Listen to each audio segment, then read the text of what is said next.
Would you like to get more out of your layering stencils? Well, stick around because I've got 2 easy ideas to share with you. If you are not confident at colouring, then layering stencils are perfect for you. And in fact, if you're short on time, they're also perfect for you. I'm going to be using these Romantic Roses, which is a layering stencil set, to create a couple of cards today and share with you 2 ideas that you can use to step up your stencils.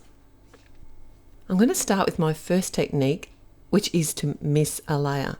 Now, what I'm doing here first though is creating the image as it was intended, using all of the layers, because this is really going to help me get an idea of how the layering stencil set works together. And it will give me a second rose to use for my next card, which I'm going to share the second technique on. So you can play around with this idea, but typically the layer of the image that I miss is the very first one. So it's usually like the base layer of the flower, which is often coloured in the lightest colour.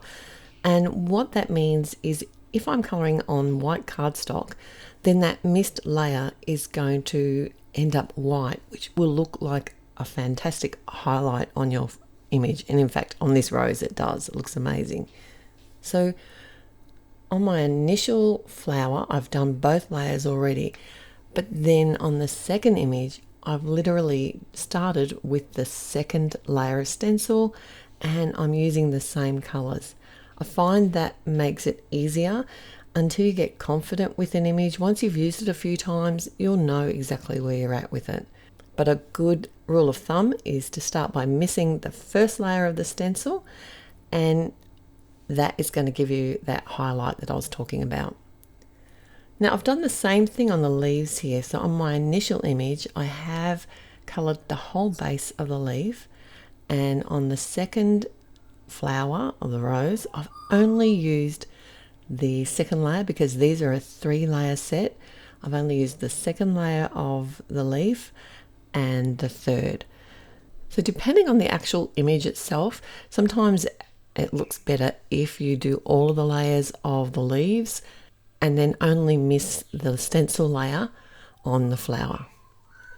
And if you don't have the coordinating die, simply lay the initial stencil over top and draw a faint pencil line, and that's going to give you a sort of a guide as to where you can fussy cut it out instead. And I've got a simple trick to share with you here. If you don't have many ink colors, you can actually use the same color for 2 different layers of the image. I use the large blending tool for these 2 layers, but if I had to come in with the mini blending tool, I find that the application of ink with that, it just is so intense. It looks amazing. It's one of my favorite blending tools to use. And I love how this darker rose turned out.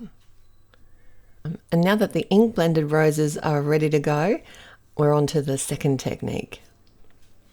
And this one is to add shading using pencils. So don't freak out. I'm going to walk you through it step by step. If you're not confident at colouring with pencils, don't worry. This is really easy to do.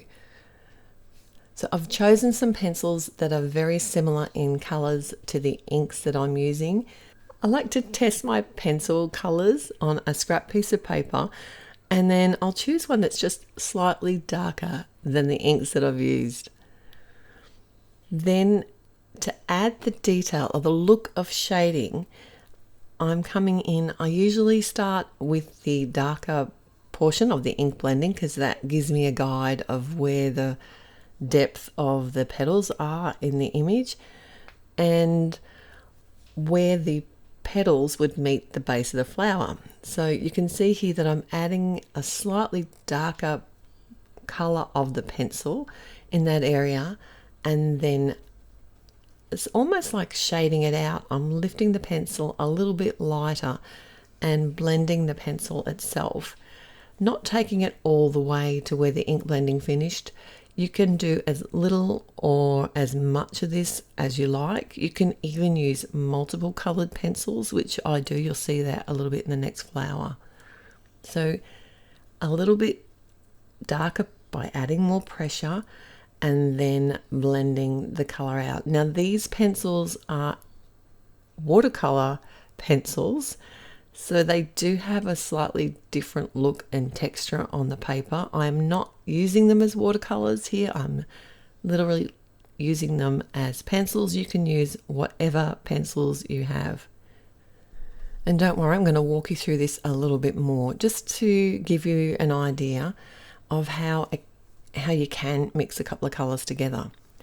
And this is, you can get really bold. I'm using the jet black pencil here and pretty much just focusing it on those real edge corners of the petals and where the petals hit the base of the rose, and also on the leaves. I used a darker color on the edge of the leaf. It just gives that shadow effect.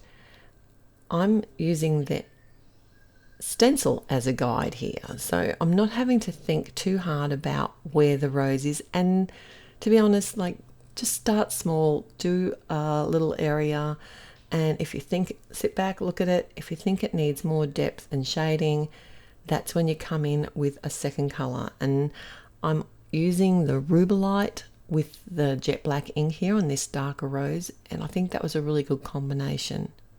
It just gives a bit more definition to the flower petals and to the flower, and just helps step up what is already a beautiful stencil. Another way that you can get a similar look if you're not confident to use pencils is to have like a mini blending tool, and when you have your stencil layered on top, you can come in with a slightly darker ink and add some depth that way. I decided to make a couple of quick watercolor backgrounds for my cards, and I'm using the same inks that I use in the flowers themselves, so I know they're going to match. I've got some watercolor cardstock here, and for both the backgrounds, one's just a quick splotchy one that I painted with a watercolor brush, and the second one is a bit more intense, and I used a piece of acetate and did the smooshing technique, and then just set these aside to dry real quick.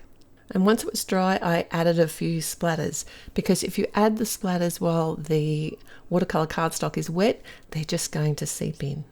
Now I've stamped a sentiment and just added the panel to the front of a side fold card. This image here is the one where I missed a layer of the stencil, and I think it gives it a real modern look, so I kept this very clean and simple, this card design. And I love the way that that white pops on the image.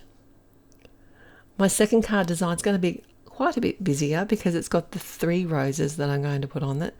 And I stamped and heat embossed a sentiment, and I'm so excited. I just wanted to share with you this new foam tape is 1 inch wide.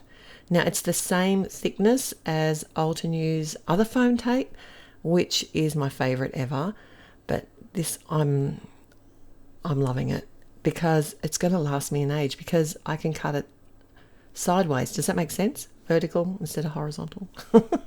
Anyway, I did adhere the pale pink flower directly to the card base and popped up the darker pink flower and also the sentiment. And this is quite a busy card for me, but I just love the romantic look of these roses. They are so pretty. And all together now, this is the first rose I made where I missed the very first layer of the image, and it just changes up the way that the stencils look, and I think it gives it a very modern look. And the second technique, where we used pencils and some simple shading, using the stencil itself to guide us to add some depth and detail to these beautiful roses. Let me know in the comments below if you have a favorite card, and if you're going to try this technique, don't forget to share it with me. I'd love to see what you make. If you did enjoy this video, don't forget to click on the thumbs up button, and if you haven't subscribed, what are you waiting for? It's totally free. I've got a couple more stencil videos here for you to enjoy. I look forward to seeing you there. Till next time, happy paper crafting. Bye.